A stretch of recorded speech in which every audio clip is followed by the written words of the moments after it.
Assalamu alaikum, YouTube. My name is Vanika Ross. As you know, I currently have a channel, and my channel is about people who have people in prison, family members in prison, and a safe place to talk about it. So, I want to talk about my oldest son, Trayvonte Ross. He's currently in Rose Sharon Prison, serving 20 years for robbing somebody who robbed him. I hated with a passion how things went down. So 2013, Trey went to prison for robbing Donovan Arnold and Cassandra Allen, two bum motherfuckers. Um, and it baffles me because Donovan Arnold would beat on his pregnant baby mama. The police would come by, wouldn't lock him up, but they locked my son up for robbing him. And I cannot understand that for the life of me how Dallas, Texas police operate. Because where I currently live in Minnesota, if you put your hands on a woman, you going to prison. So I see East State don't I see why it be a lot of people missing on the first 48. I see, like, when I lived in Dallas, y'all, I hated it. It's no, like, Dallas is Mexico. And it's like Mexicans don't even stick together. They try to act white. And black people, it was like no unity. I moved there when a former childhood friend, um, Cassandra, and it was crazy because I thought me and her was coming there to be studying on business about our kids. But all she was doing was talking about me behind my back for what? I don't know. She didn't have no more or less than what I had. So I don't know. And still to this day I don't care. I'm just giving you the backstory on how I end up in Dallas, Texas. I have went through a divorce from with my first husband, went through a divorce, and my son was getting out of prison. And I'm like, okay, I need a fresh start. He need a fresh start. I did a little background about Dallas. I needed, and I liked it from what I learned online and from what Sandra was telling me about Dallas. So we leave there, we go together, um, and my son, I get a place to move into, whatever, all this and that. And then my son meets this grown man named Donovan Arnold who sell drugs. And I'm telling William, because I had got in contact with his biological father, William Grayson, and I'm telling him, like, you need to come be in your son's life. You need to participate with him. You need to just be a father. And he weren't worried about me and him having sex than being a father to his son. And I couldn't understand that because I didn't see how that. Anyway, I'm not a man. I don't think like men, so I'm not gonna go here or there with that. But so at the time my son's 21, he's just getting out of jail from being in Winona, Minnesota, um, a town where I raised him at. I don't know if that was a good or a bad thing because Winona is very racist. They lock you up for lock black people up for every little thing. But the town, as I grew to live there, I found out is full of pedophiles. Okay, all these white men and women are child molesters, pedophiles, and rapists. They never got as much time as my son would get for fighting somebody in school. A pedophile would get less time in Winona, Minnesota, a white pedophile, Caucasian, colonizer, anybody who does not have melanin in their skin in Winona, Minnesota would get more time, less time than a black person. And they could have raped, beat, they wife, and most of the people who be beating on their wives is the police officers. I'm finna keep it all the way 1,000, and their kids, and the judge, all them down there is child molesters, okay, and women beaters. I've lived there from the age of 19 to my late 30s, early 40s, off and on, okay. So anyway, my son first went to prison in Winona, Minnesota. They sent him to Stillwater Prison at the age of 16 for robbing somebody. I don't know why he was robbing people when I was giving him money and his stepfather Allen was giving him money and my mama was giving him everything. I don't know. It was like I felt like Trey was going through some identity thing because he real light skinned and he got like sandy brown hair and like everybody we was around was in his school was white and the black people he was around was his cousins and them and they was just doing the most. So anyway, yet again, Trey graduated from 8th grade. William, come get your son. He never came. His wife, Patrice Barber, beautiful young lady, she comes down there, meets Trey, see Trey, bring her kids. Me and her become cool.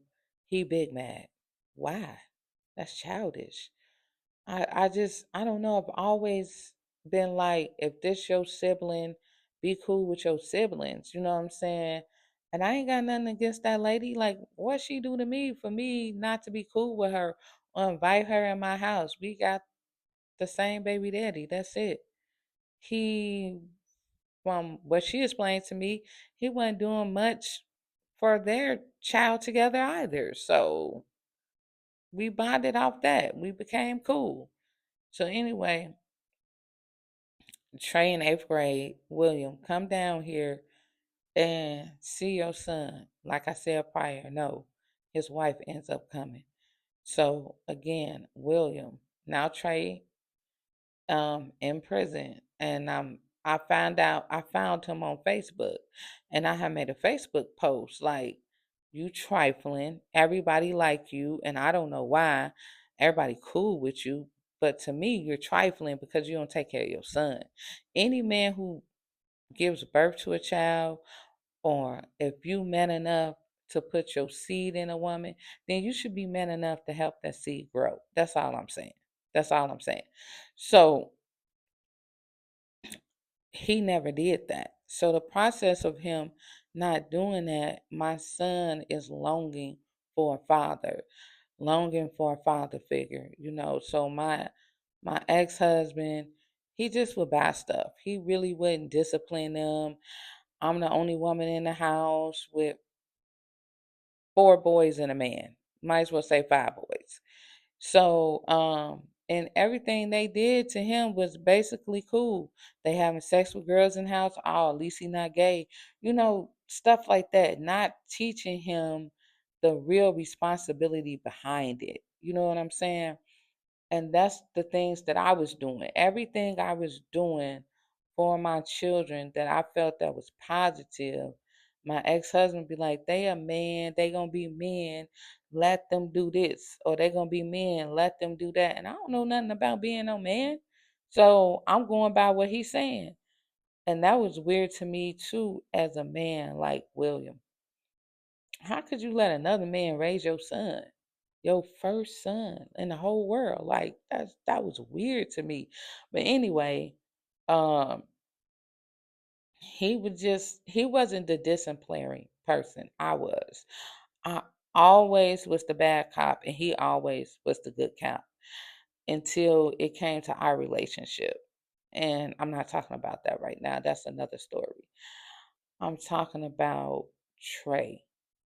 How I feel my son led up to prison, which was I wasn't the perfect parent. Like I said, I was only 15, and he really didn't have a lot of good examples around him like that. Like my uncles would come around and set good examples, but it wasn't consistent enough. And they had their own kids to raise and worry about. You know what I mean? I couldn't go to my father who lived up the street from me, like my son father lived up the street from him. I couldn't go to him because every time I wanted to or wanted to talk to him about anything serious, he at my auntie Gilly house drunk or um in the streets drunk and high and stuff. So how could I come to him about anything? So I would try to come to my grandmother, um, Yolanda Mason, and try to talk to her about things. And she's a whole book, baby. Yolanda Mason, that's something different. But anyway, I would try to go to people and seek help with Trey. I remember one time I came to my godmama. She looked me up and down like I had some form of disease when I asked her if she can help me out with my son. You know what I'm saying? It's just these people that I grew up with and around. Once I had my son starts treating me shisty and weird. Like how y'all was somewhere getting high and doing drugs and drinking. Y'all wasn't parenting. So for me to have a baby at 15, I don't see how that was so shocking to them when they weren't parenting. My father was drunk and my mother was doing what she was doing, okay? So how did you expect a girl that's 15 years old who when you in the house, you got to stay in the house or you always got to be at church. So as soon as I got some freedom, boom, I'm gone. So anyway, Trey comes about. Best thing that ever happened to me in my life. He slowed me down, y'all. I was out there trying to sell drugs and gangbang at 15. Nobody knew but my brother. He knew a little bit, but he didn't know seriously, seriously. You know what I'm saying? So Trey slows me down. So I'm trying to tell William, we don't have to go together. I'm just asking you to give me some pamper money. I'm just asking you to give me some money for your son because DJ, that's what people call him. I don't want to be out here selling drugs.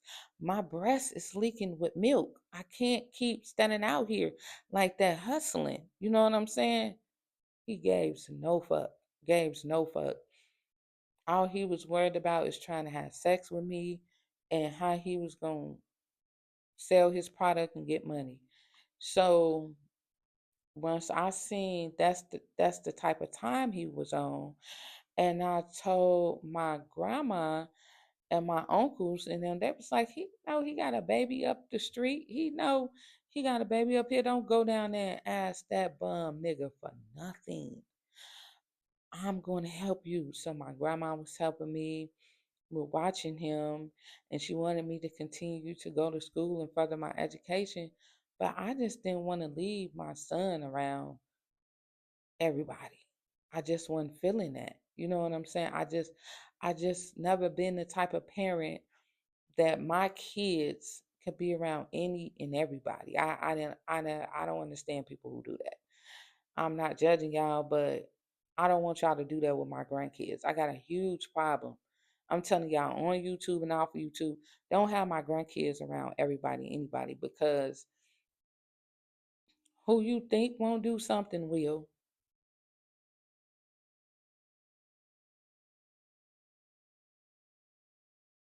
And I stand on that. So again, back to Trey. We me and William living up the street from each other most of our life. I dropped Trey off down there to him. And I would do that off and on until Trey was 2.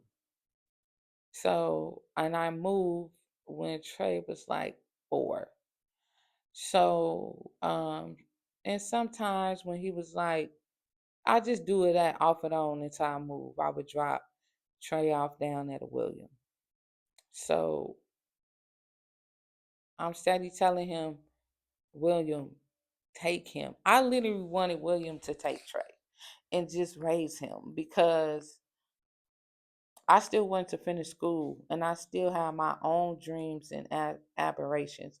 Adoption wasn't even even an option for me. Um, just loving on my son was, and his father loving on him was, and I felt like if William would have took him for a couple years and let me finish school, things would have been better. But his selfishness wouldn't allow that. You know, he was too selfish to help me out because I wasn't going to perform fellatio on him or have intercourse with him anymore. So that was an option. That was an option. So I'm just like, now what do I do? And I'm gonna say this again. Like, now what do I do? You know what I'm saying? Cause mind you, Trey is like almost two or one almost two, and I have another baby. And so my son father gets killed when he's 2 months.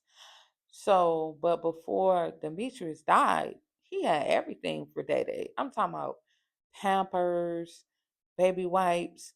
So I'm like, this is a different caliber of a man because the first man I had a baby by, he didn't do nothing for his son. Nothing. He didn't have Pampers. He didn't have baby wipes. He didn't have none of that. You know what I'm saying? But Demetrius, before even up until Demetrius died, I still had Pampers and wipes and a couple of outfits that his daddy bought him, even after he was deceased. So in my head, I'm 16, 17, 16 or 17 with two kids, I don't remember. And I'm thinking, how can one man be alive and not do for his child, but the one that's deceased did? So it just started making me wanna be a better mom.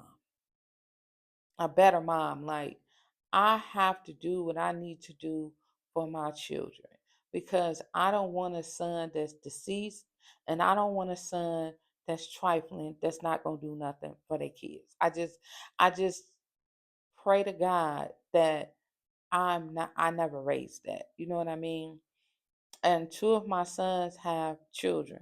My second son has three sons and my third son has um two girls and a boy. My second son has my first grandson. Y'all know I love him to death. I love all my grandsons, all four of them. It just reminds me of when they're around, how they all act like their daddy and their uncles. It's just be tripping me out, especially when they be trying to out slick me. I be like, I have your daddy did that. Y'all can't out slick me. You know what I mean? And so anyway, back to Trayvante.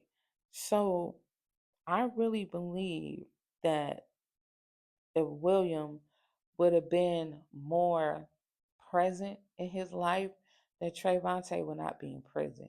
I also really believe if Donovan Arnold and Cassandra Allen wouldn't have robbed my son, he wouldn't be in prison.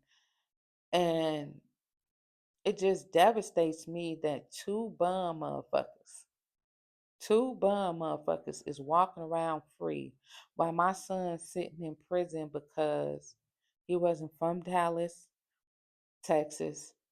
He had just recently got out of prison and they go by point systems and they chart. Let me tell y'all something about Dallas, Texas. If you've been to prison in Minnesota or if you've been to prison in Chicago, if you've been to prison any place else, Dallas, Texas will also put that case back on you. They don't care if you served the time for it or not. They will put that case back on you and they will add points to that. That's what they do to you, especially if you're black. Now, if you white, mm, especially if you're a child molester or rape somebody, they ain't finna do that. They ain't finna do that. Um, but they really do that to us. And I just want to know, why do we keep allowing this to happen? Like when this happened to my son, I was begging and literally begging people in my family to help me financially. I begged his daddy. I told him I need $5,000 for a lawyer. At the time, I had $5,000 in the bank, and I just would keep money in the bank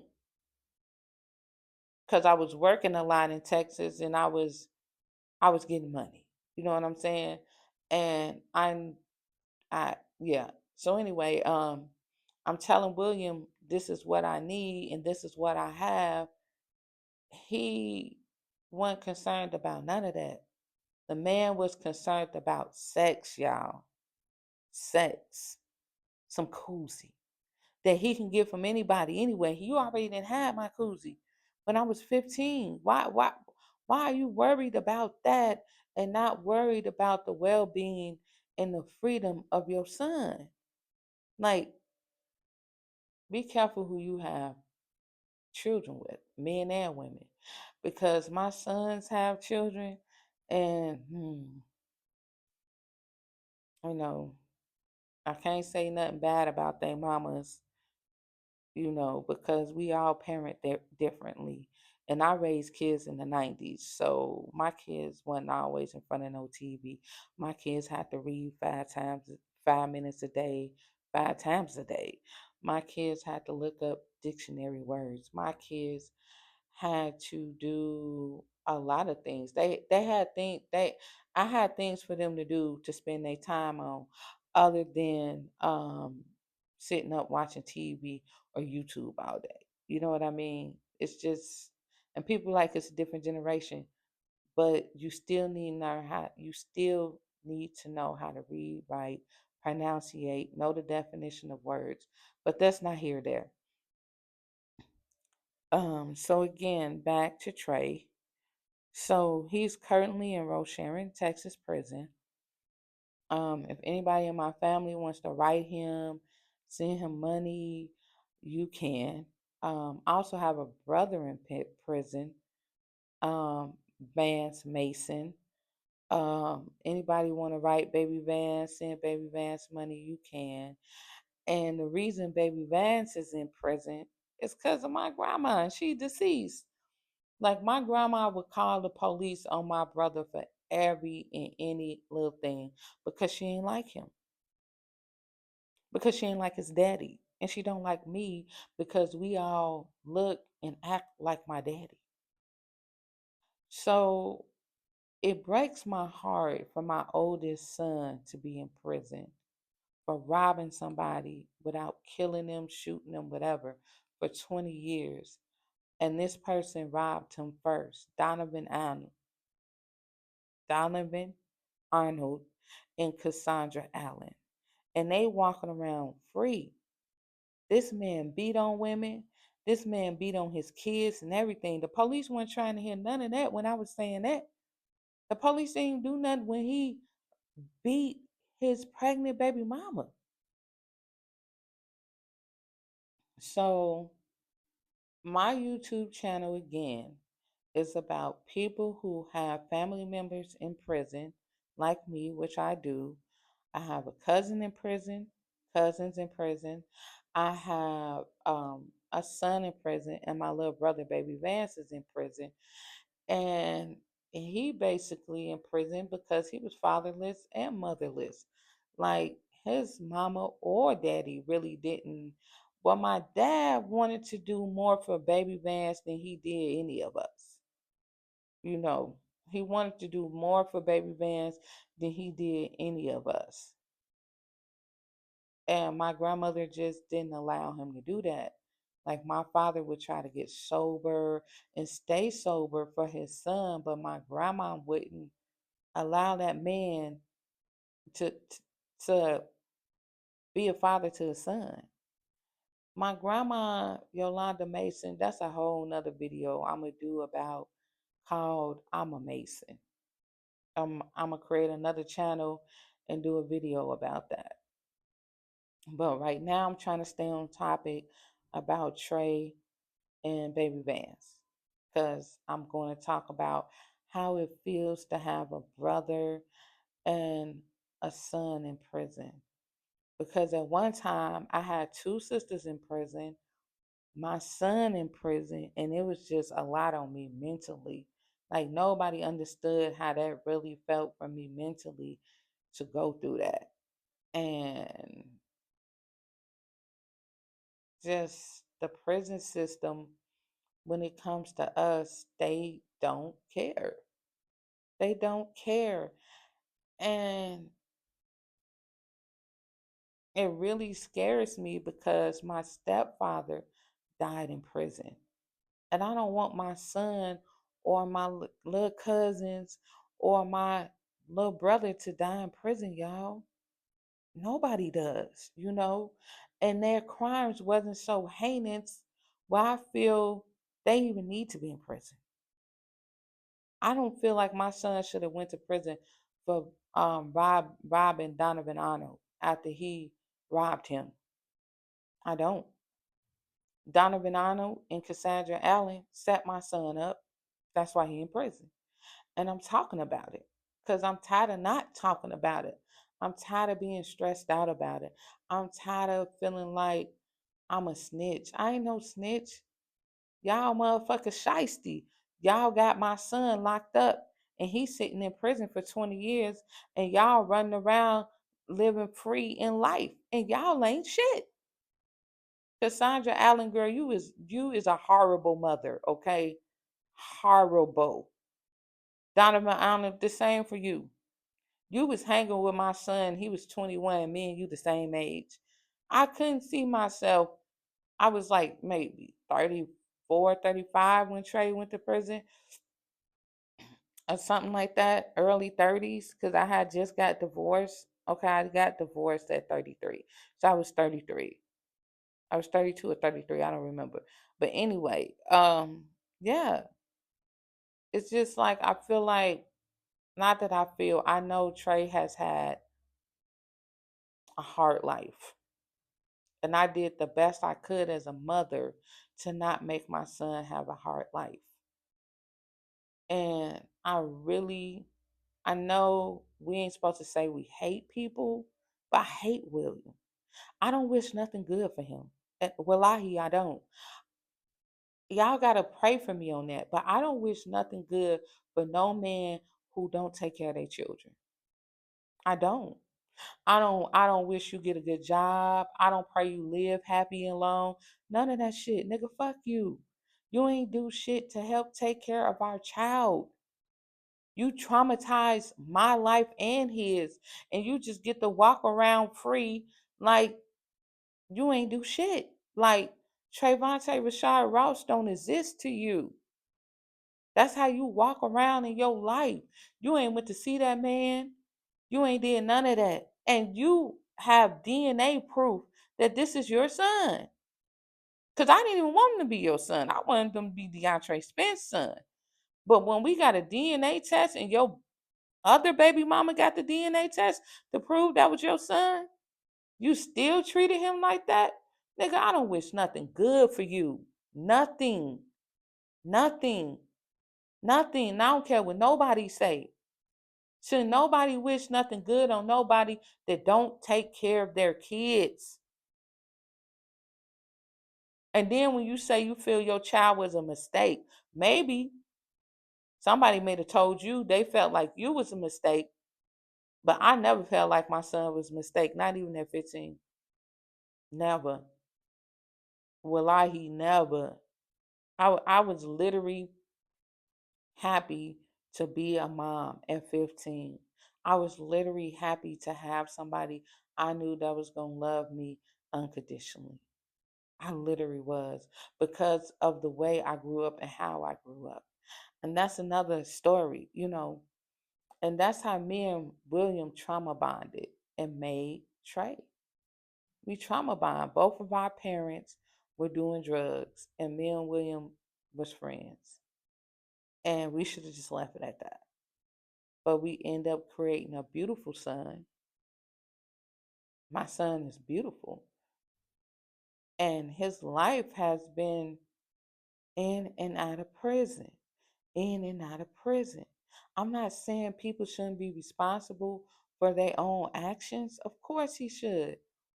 But so should Donovan Arnold and Cassandra Allen. They should be in prison too. If my son in prison, they should be in prison too. Point blank period. And I've called Texas justice system. I've even flew down there and talked to them about what happened. And his public pretender, Mr. Couch, he did nothing. He did nothing to help Trey. Nothing. When I say nothing, I literally mean nothing. All the man was doing was standing there. He wasn't speaking on his behalf or anything. And I'm begging William to come down here and help me with our son. Begging him. Even lied to the man, told the man I was gonna give him some. Okay? He like, no, no, no. You told me too many times you're not gonna give me none. I'm like, yes, I am. Come down here and help me with our son. Never did. Never, never did. So this is Let's Talk and Find Out channel.